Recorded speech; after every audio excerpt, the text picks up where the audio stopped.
PUBG Mobile, do you want to delete your account? On Rapidguide channel, I'll show you how. First, open PUBG Mobile and sign into the account you want to delete.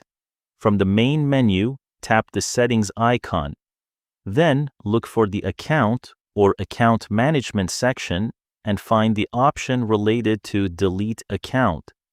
Read the information carefully because deleting your account may permanently remove your game data, progress, and other account information. If you're sure you want to continue, follow the instructions shown on the screen and confirm the deletion request. You may need to complete an additional verification step.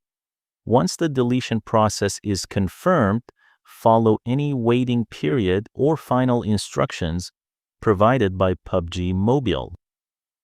Follow Rapidguide for more simple PUBG Mobile tutorials and gaming guides